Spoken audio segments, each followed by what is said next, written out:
میں تو صرف اس کی آواز سننے کے لیے ایسے جانے کتنے جنم اس درگاہ پر تیاگنے کے لیے تیار تھا، اور اسے صرف میری اسی ایک حقیر زندگی کی فکر لگی ہوئی تھی۔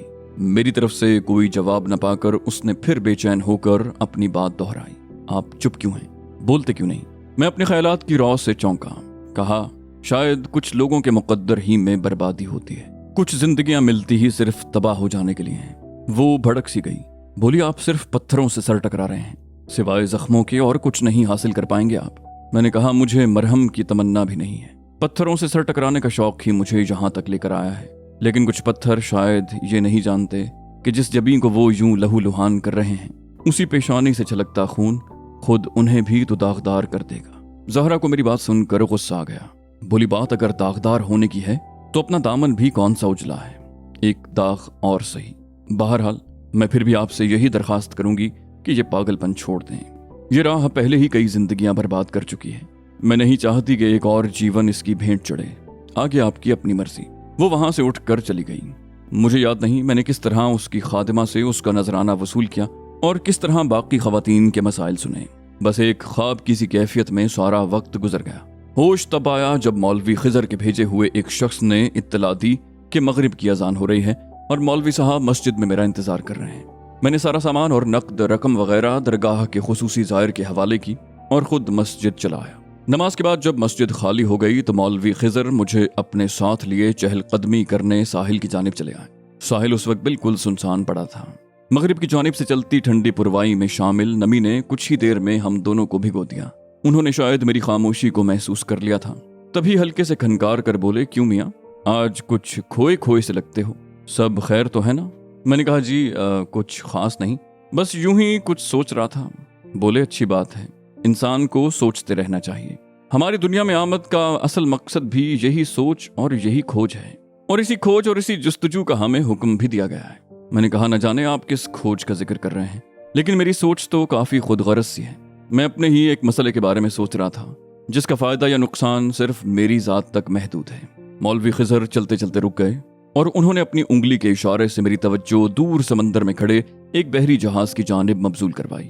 بولے، جانتے ہو، سمندر کے بیچوں بیچ کھڑا یہ دیو ہیکل جہاز بھی کسی انسان کی ایسی ہی سوچ کا نتیجہ ہے، جو ہو سکتا ہے کہ شروع میں اسے بھی صرف اپنی ایک خود غرضانہ سوچ لگی ہو۔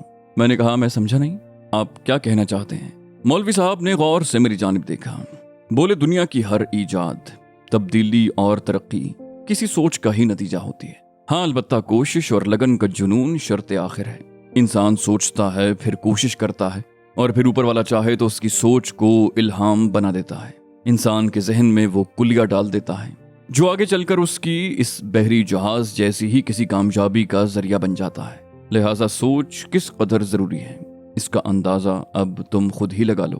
ان کی باتیں سن کر میں چونک سا گیا۔ کہا، گویا آپ یہ کہنا چاہتے ہیں کہ یہ بحری جہاز یا پھر اس جیسی اور سبھی ایجادیں انسان کی اپنی کوشش نہیں ہے، بلکہ کسی الہام کی مرہون منت ہیں۔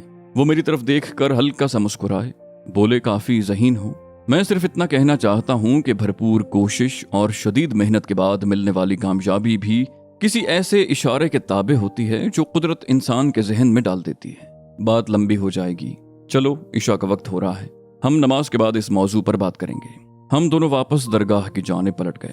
عشاء کی نماز کے بعد جب سب نمازی مسجد سے نکل گئے تو مولوی خضر میری جانب متوجہ ہوئے۔ بولے، ہاں تو میاں، میرے کہنے کا مقصد یہ تھا کہ قدرت نے انسان کو کھوج کے لیے ہی دنیا میں بھیجا ہے، اور جو بھی اس سوچ و بچار اور کھوج پر محنت کرتا ہے، قدرت اسے کامیابی کا پھل دیتی ہے، پھر چاہے وہ ایمان والا ہو یا پھر کوئی کافر۔ اس سوچ بچار اور تحقیق کے انعام میں قدرت نے کوئی تخصیص نہیں برتی، اور اس کی مثال تمہارے سامنے ہی ہے کہ گزشتہ کئی صدیوں سے مسلمانوں کی کوئی قابل ذکر ایجاد سامنے نہیں آئی، جبکہ غیر مسلم اس تحقیق اور ایجاد کے میدان میں ہم مسلمانوں سے کہیں زیادہ آگے نکل چکے ہیں۔ لیکن یہ بات طے ہے کہ چاہے مسلم ہو یا غیر مسلم، شدید محنت کے بعد کامیابی کا یہ فارمولہ قدرت کسی الہام ہی سے ان کے ذہنوں میں منتقل کرتی ہے، جسے ہم کمزور انسان اپنی محنت کا ثمر جان کر فخر سے اتراتے پھرتے ہیں۔ اس کے لیے ایک چھوٹی سی مثال دیتا ہوں تمہیں۔ کیا نام تھا اس سائنسدان کا؟ ہاں، نیوٹن۔ کیا تم سمجھتے ہو کہ اسے خاص اس لمحے جب وہ سیب گرنے والا تھا اس درخت کے نیچے از خود پہنچ جانا چاہیے تھا؟ اور کیا اس کے ذہن میں یہ خیال خود اپنے طور پر ہی آ گیا ہوگا کہ یہ سیب زمین کی طرف کیوں آیا؟ اور پھر یہی خیال اس کے آس پاس کے لوگوں یا پھر اس سے پہلے کسی اور کے ذہن میں کیوں نہیں آیا؟ اور اگر کبھی آیا بھی تو اس نے اس کی تحقیق کیوں نہ کی؟ کیا یہ سب باتیں اسے نیوٹن کا الہام ثابت نہیں کرتی؟ اور پھر صرف کشش ثقل ہی کی کیا بات ہے؟ رائٹ برادران کے اڑنے کے خواب سے لے کر نیل آرمسٹرانگ کے چاند پر قدم رکھنے تک کا ہر خواب بھی تو ایک الہام ہی تھا، جو کسی نہ کسی خواب کی سوچ کے ذریعے قدرت نے ان کے دلوں میں ڈال دیا تھا۔ مولوی خضر بولتے چلے گئے۔ میں حیرت کے عالم میں ساکت سا بیٹھا ان کی باتیں سنتا رہا۔ سائنس میں نے بھی پڑھی تھی، لیکن سائنس کے بارے میں اس قدر تازہ نظریہ میں نے آج تک نہیں سنا تھا۔ وہ چپ ہوئے تو میرے منہ سے بے ساختہ نکل گیا، آپ کا نام مولوی خضر الدین کی بجائے پروفیسر خضر الدین ہونا چاہیے تھا۔ میرے اچانک ریمارکس سن کر وہ دھیرے سے ہنس پڑے، بولے ضروری نہیں ہوتا کہ علم صرف کتابوں یا یونیورسٹی ہی سے حاصل کیا جائے، ایک سچے طالب علم کے لیے ساری دنیا ہی ایک درسگاہ ہے۔ ویسے کہنے کو میں نے برائے نام کچھ عرصہ فزکس کی ڈگری لینے کے بعد پروفیسر شپ بھی کی ہے ایک بڑی یونیورسٹی میں، لیکن سب رائے گاہ ہی گیا۔ میں اپنی جگہ سن سا بیٹھا رہ گیا۔ میں جب سے درگاہ کی اس نئی دنیا میں آیا تھا، قدم قدم پر مجھے ایسی ایسی حیرتوں کا سامنا کرنا پڑ رہا تھا کہ اب تک تو مجھے ان جھٹکوں کا عادی ہو جانا چاہیے تھا، لیکن مولوی خضر بھی ایک ایسے ہی صاحب کمال شخص نکلیں گے یہ میں نے کبھی سوچا بھی نہیں تھا۔ آخر میرے ہونٹوں پر وہ سوال آ ہی گیا جو جانے کتنے دنوں سے میرے دل و دماغ میں مچل رہا تھا۔ میں نے کہا آج آپ مجھے بتا ہی دیں کہ آپ سب کس نگری سے تعلق رکھتے ہیں؟ پہلے عبداللہ، پھر سلطان بابا اور اب آپ، ایسے اور کتنے لوگ موجود ہیں میرے آس پاس؟ ان طلسمات کی کوئی حد بھی ہے یا نہیں؟ آخر یہ کون سی دنیا ہے؟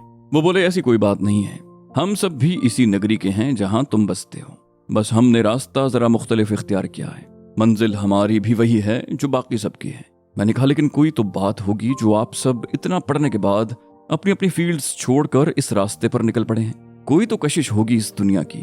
وہ بولے کشش صرف تحقیق اور جستجو کی ہے، آخر ہمیں دنیا میں بھیجے جانے کا مقصد صرف روزگار کمانا اور بچے پیدا کرنا تو نہیں ہو سکتا نا، لیکن افسوس کہ ہم انہی جھمیلوں میں پڑھ کر اپنا سارا جیون ضائع کر دیتے ہیں۔ ہماری ظاہری دنیا کے آس پاس اور بھی ایسے کئی جہاں ہیں جنہیں کھوجنے کی ضرورت ہے، ہم غیروں پر تکیہ کیے ہی کیوں بیٹھے ہیں، جبکہ یہ سارا علم تو مومن کی معراج ہے۔ مولوی خضر رات گئے تک مجھے تحقیق اور جستجو کی افادیت پر لیکچر دیتے رہے۔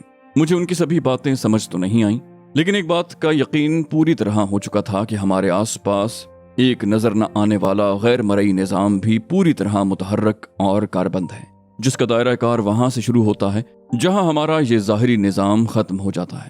لیکن اس ماورائی دنیا سے میرا پورا تعارف ہونا ابھی باقی تھا۔ میں رات بہت دیر سے مولوی خضر کے حجرے سے نکل کر درگاہ لوٹا، ایک عجیب سی بے چینی محسوس کر رہا تھا، جیسے کچھ ہونے والا ہو۔ میرا اپنے کمرے میں جا کر سونے کو من نہیں ہوا تو میں وہیں صحن میں ہاتھوں کا تکیہ بنا کر کچھ دیر کمر ٹکانے کے لیے لیٹ گیا، اور پھر رات کے نہ جانے کس پہر میری آنکھ ذرا سی لگی ہی تھی کہ اچانک مجھے اپنے آس پاس وہی ٹھنڈی سی پروائی چلتی محسوس ہوئی۔